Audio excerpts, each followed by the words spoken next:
let's look a little bit under the hood of Google Analytics. So Google Analytics collects and calculates metrics across many different dimensions. And earlier I did say that dimensions kind of describe the data, and metrics is precisely just the numbers, the quantitative stuff, whereas dimensions is the qualitative stuff. So you can uncover the dimensions as they're grouped under the sections in the dashboard menu. Now, there are many default reports within Google Analytics, and they'll have the dimensions already set for you. So you measure the metrics against the dimensions to see the patterns of user behavior.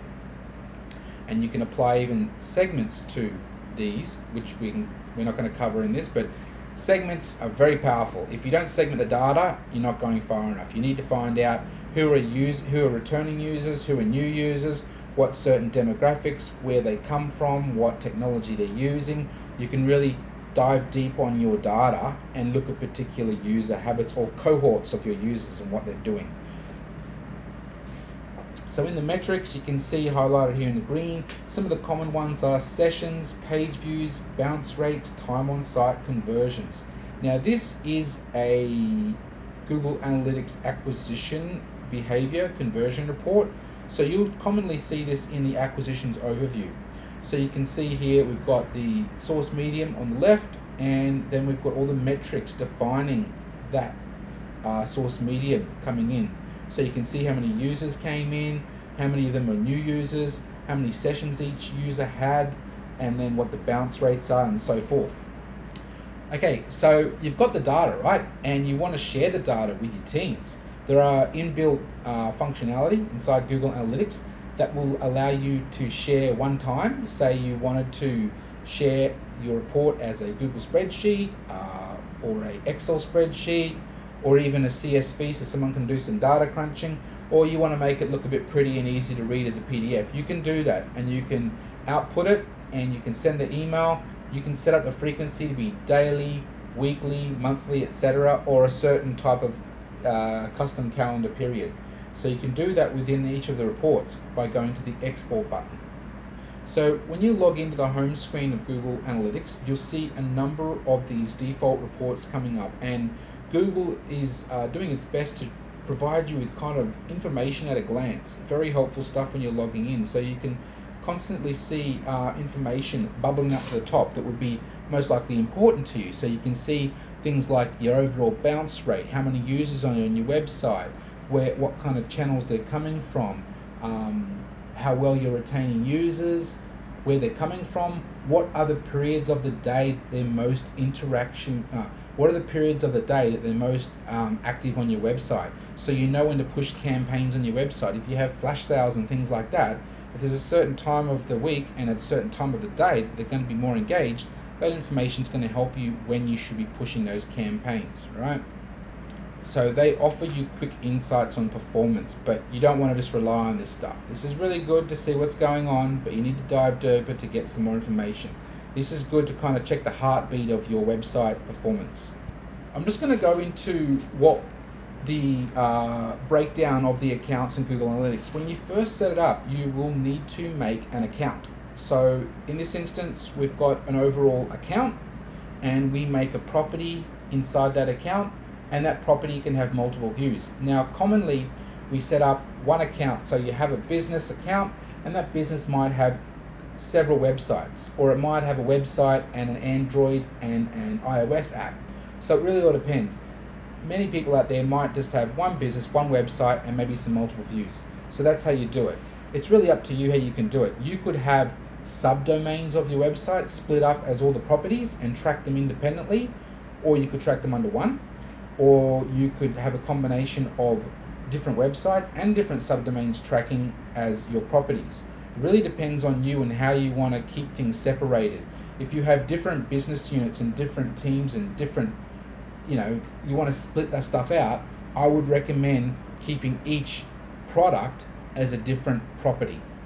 So you're selling your e-commerce section of your website might be a property, and then your other side of your website, which might not be working with e-commerce, it might be about lead engagement, or it might be the corporate arm, describing your company and things like that. That would be another property. It really depends on you how you want to set these properties up inside of Google Analytics. So you can set up a number of views, and as you can see here, you can have, the recommended approach is you set up 3 views, at least 3 views. You can do more if you want to have filtered views and set up views for specific campaigns and specific operations. That's all good. I would be setting up one as a control, all website data. You want to have one as a test, so you can run tests in there, and if it goes all pear-shaped and it goes badly, you can completely delete that view and start another test view. And finally, you want to have a master view, so whatever you do in the testing view, the conversion goals you set, the manipulation, the reports that you're doing, if it works out really well in your testing view, you then apply it to your master view, and that becomes the normal, right? And then you might even have a development view set up, so when you're doing your websites, you're going to have a UAT version of your website or a dev version of your website. Now you could set them up as views, or you could set them up as properties. I would actually recommend setting up your development or your user access testing version of your website, UAT, as a separate property. Mind you, you also have a limit of how many views you can apply to a property, so use them sparingly. So you can see here on the right, we've got an example of an account. We've got 3 properties, and you can see we've got the master view, the test view, and the all website data. The all website data, you generally don't do anything with. You just leave it there, and it's kind of like your go-to.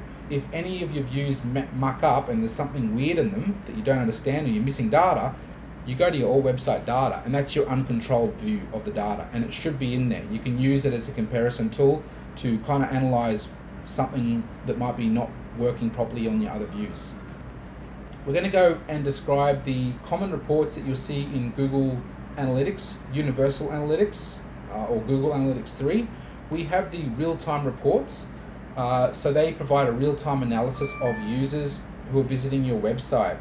You can go in there at any time and you can see real-time pages, events, views, and that's traffic coming into your website. So if you're setting up new conversions or new event tracking or new sections of your website you want to be tracked, you can go in and quickly test out on that website, and then you should see the real-time hits coming through. So it really has 2 purposes. If you're testing out some new features that you want tracked, or if you're launching a campaign and you're expecting a lot of traffic coming in. So then we're going into audience. Who is visiting your website? What do they do? Where are they coming from? Who are they? What age group are they? What sex are they? What technology and browsers are they using to get to your website? And more. Now we've highlighted acquisition because it's really important to digital marketers. Where are our visitors coming from? Are our paid channels performing? Is our Google search performing? On average, Google SEO will drive more conversions because the intent for customers looking for your products or looking for your information is stronger. They're actually actively looking for it. To be honest, in my experience, the referral acquisition is the most strongest. People trust referrals. So if you can do Google reviews of your website or TripAdvisor or whatever kind of review mechanisms or forums that are out there, that is the best way. Or even paid influencers recommending your products and your services. That will generate you good traffic. And we'll go into that in a bit more detail later. So then we've got behavior. What are people doing when they get to your website? What pages are they looking at? How long are they staying there? How many page views are they looking at? And so forth. This is where the metrics, a lot of metrics comes involved here. Now finally, I've highlighted conversions. That's really important because at the end, what do we want them to do? How are we measuring them? Are they successfully converting? Are they buying things from us? That's what we really want to measure. It all comes down to the 5. That's value for your company.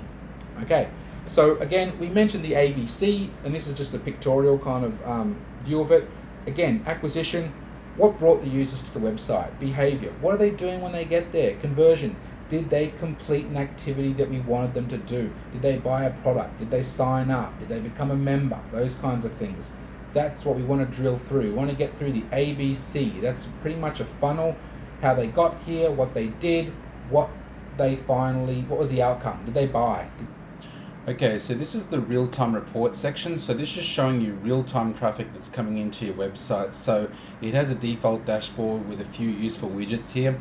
You can see the page views coming in per minute. You can see the hits per second. You can see how many people right now are actually using your website. And that's also split up with this segmented bar or segmented bar chart here that we have. Majority of people are coming in on a mobile phone there, 85%, and then you've got 12% desktop, and the rest is coming through tablet. So then you see at a snapshot your top referrals coming in and your top social traffic, so coming from social media, and then you can see a breakdown of all your most active pages. Not in this screenshot, but even below in the dashboard, you can actually see a geographical map showing you where users are coming from as well. So this is really helpful to analyze, like I said before, testing when you're trying to do some tracking on your pages or events or goals and things like that. And it's also helpful to look at when you're actually launching a very popular campaign that you know you're going to get a lot of traffic. You can monitor the traffic coming in at the start of the campaign and ending at the end of the campaign. So it'll give you a real indication of how successful your campaign is on an initial launch. So we've talked about the things here. I'm just going to go to the next screen. So going down further into the real-time traffic, you can actually break down where it's coming from using the medium and the source, and we're going to talk more about that later in the acquisition section. So you can see here most people are coming from a Google organic search, and then it's followed by people who are directly coming into the website, and third, people coming from a Facebook link as well. So you can see the breakdown in the segmented bar chart over at the side on the left there, and how many active users again. So when you're doing some testing on here, be patient. Sometimes it takes a while for a real-time hit or a view or whatever to come through in your traffic when you're tracking out. You might want to actually go to the page views last 30 minutes. Sometimes actually clicking from active users to this one will actually find something a bit quicker than just waiting for it to happen in active users. We're going to dive down a bit further into the audience reports. So these are demographics that you can understand the user patterns based on age or gender. You can get a report based on interests that are predefined market segments of visitors. Then we've got geographic reports that tell you where the users are coming from in the world, and you can drill down even further into your own country and the states, provinces or towns within your country. Then we have technology. What browsers and devices are being used to access the website? Now, there's a little bit of useful information or recommendation here. When you compare that against bounces and conversions, it could tell you information about what devices have some UX problems. There may be some there might be a version of Android operating system that is really old that people are having problems making a conversion on your website. Now, if there's lots of people using that operating system, you need to make sure that your website or your app works on that version. It's basically backwards compatible. So then mobile will tell us the type of device, and we can break that down to what type of mobile they're using as well. Then we have a user's flow. That'll show you where the users are coming in, what pages they're going to. Now, a user experience is always, more than not, non-linear. They won't go through a certain step of pages and get to the end. They will go to one page and another page, then go back to the same page, and they'll keep going back and forth between many pages, doing repeat page views until they might perform a conversion or an interaction on your website that you can measure. So the user flow can show you that kind of thing and give you an indication of that. It is a little bit hard to read in advance, and we're not going to cover it in detail in this presentation, but we can cover it in a later video on how you can use that. So then finally, we've got the behavior, and we can see new versus returning engagement. So as they say in the business, acquiring new users is always more expensive than keeping your returning visitors happy. So if you can analyze your returning groups of users and provide products and services to keep them happy, you'll make some good revenue because they already have trust and a relationship with your business. But again, you might want to segment out the new users and understand where they're coming from and what they're looking for. So in the audiences overview, this is just an example here. You can also compare time periods. You've got a calendar drop down at the top of the screen that you can drop down, and then you can compare the timing periods. So if you're looking at users over two different sets of data, like 2-week periods, maybe you have a campaign that you ran in just recently, you want to see if that campaign has caused more traffic to come to your website. And this is how you do it. And you can compare a preset time, a week, a month, a year, or you could prepare your own custom predefined, your custom defined time period.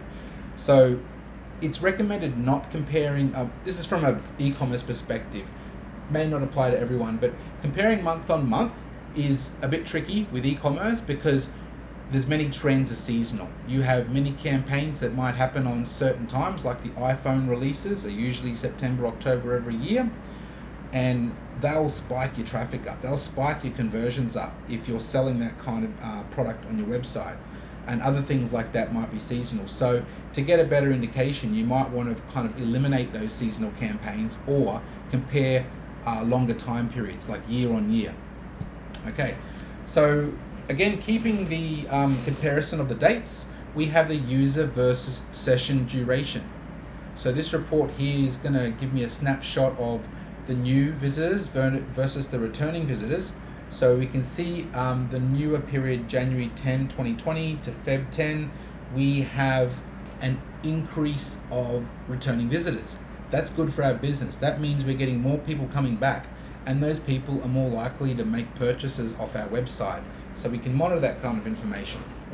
And you can see the drop between the periods. So when we're looking at the two different time periods, you'll see the red is in negative, that the number of sessions decreased from the previous time period, but the number of pages per session increased, and also so did the average session duration, and the bounce rate also decreased. So that's a good thing.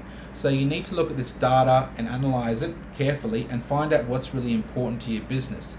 In this case, yeah, we had sessions decreasing and the users decreased, but we had more engaged visitors. That's what it's telling us. So that's a good thing. More engaged visitors means more potential conversions and value for your business. Okay, like we said before, these are some of the reports that we had on the users. We can see under the demographics, under the audiences, what the common age group is visiting this website. We can see 25 to 34 is the biggest cohort of visitors coming to this website, followed by the 35 to 44. That also reflects on the kind of products that we might be selling as well, or the value that we're providing, the services. Now we can see that here the female tend to be more engaged than the male on this website. So we can drill down more further into this age group as well. We can see a layering type of chart here. It's nothing new, it's just really a different way of looking at data. This one provides you with a very basic analysis of, who's the leading kind of age group composition. Now this one will provide you more detailed information and align the metrics up with it, so you can see exactly what's the goal conversion rate, what's the sessions here. Now in before we had the highest number of users, but that 25 to 34 may not buy much from a website. If we look at the next page, we can see here the conversion rate from them is actually lower than the 35 to 44-year-old group. So we need to take this information. This is the analysis part of the stage. We can look at that and go, well, you know what? They are the biggest number of users coming in, but I'm going to push more money into my advertising into the ages 35 to 44. They seem to be the group of customers who are more willing to spend or buy the products that I'm trying to sell. A few more information on this chart here. We have the overall goal conversion rate, but we've set up specific goals here to get purchase from online store, and also another goal here for rent TV, and you can compare those as well. But they're both the same here, so it really doesn't mean much. But that might be for a particular product or a particular lead form. Now, I might mention this as well, that if you're using, if you're doing an e-commerce website, you should be using the e-commerce conversion rate. This is just the normal, traditional, standard goal conversion rate. So, I mean, this was set up using, a page sequence where you add to cart, you go to the payment page, and then you go to the success page. Basically, it was the page funnel. So I wouldn't use that for e-commerce transactions. You might use it for a lead form or a subscription form or a sign-up form. So going further into the gender breakdown report, we can also see that the females come in and they're engaging, they seem to be engaging more on the website, but in fact, they're not converting as much. The males are almost converting twice as high. So when you're doing your advertising campaigns, you need to be really careful about this. I mean, that's why we said back at the start of the presentation that you shouldn't be going for vanity metrics. If you're looking at the metrics to say, oh, look at this, we have 300,000 users from females coming in this time period, let's go and target them for more advertising spend. you might be wasting your money, because they are not, apparently according to this chart, the customers who are converting the most. You need to analyze that, and you need to really think about that as well. So before we mention the interest reports and how Google defines certain segments for you and gives you an understanding of this. So this website is, this information we've got on Google Analytics is based on a telco website, and so they sell postpaid phones, plans, and telco related devices. So you can see here the in-market segment is most highly from consumer electronics and mobile phones. That matches what we're offering here, what this website's offering.